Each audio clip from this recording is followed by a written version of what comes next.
ever richer and ever more textured worlds where they can explore, go on adventures, fight wars, and interact with other players a world away. They're so popular that more and more games are being created by younger and younger, but no less ambitious developers. Ryan Nadeau is a 17-year-old high school student from here in Montreal who's spending much of his free time developing a game called OMUNI Online. Its motto is to equip, explore, and survive. So, how did this whole thing start? Because this, I've seen some of these shots of what you guys have been working on. It's a lot of work, and this has got to be something that's a real labor of love for you. Well, it all started last year when I was alone, actually.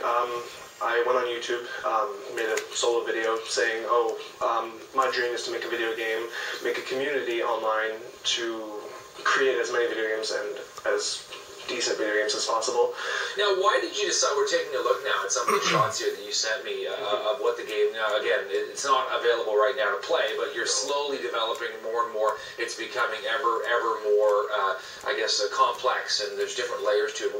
How much time do you spend on this? As much as I can. I mean, I'm quite busy already. I have been in weightlifting with my girlfriend, I have school, I'm in a band, and then whatever free time I have is spent on this. Now, the dream, of course, for you is to have this go sort of viral and have people playing this, much like we see in games like World of Warcraft and whatnot out there. The name of your company, so to speak, is Moya Games. Okay, and you guys are kind of like developing a number of different things at the same time. The main one is OMUNI Online, and then while we're doing the MMO server for this right now, which is incredibly difficult. What's an MMO server?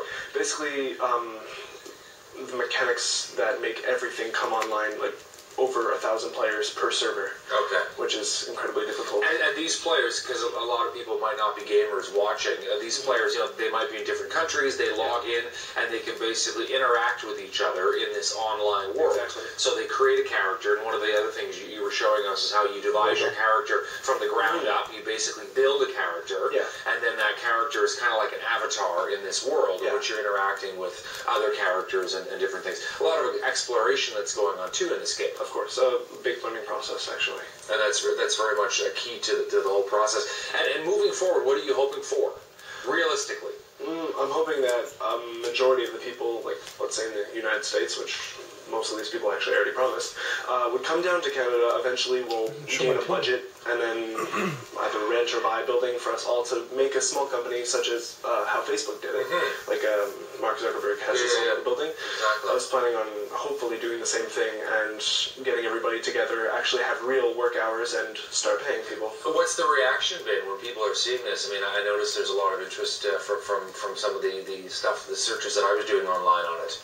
It's mostly positive. I mean, I've had some haters online, but most of the time it's people suggesting new things for games. Tweaks or different ways. When do you think it's going to actually go up? Maybe in a year from now or a little bit longer, depending on the actual development. I mean, we need as much help as possible. But right. So you're also, looking for new designers or new people, engineers, whatever you might call them, who might be able to help in the ever-tweaking process. Yeah, I mean, I get so many applications every day on YouTube, my email, and I talk to them, ask the people to send me at least one or two things of their own work, and I judge that, and if they're good enough, I bring them into our Skype chat. That's how we all communicate, and I let the rest of the team judge, and if they're good enough, then we pull them right in, and they're on our team. Part of it. I want to thank you for talking to us today about this. Yeah. And best of luck. Yeah, thank you very much for having me. Take another look at the weather forecast now, Lawrence. Temperatures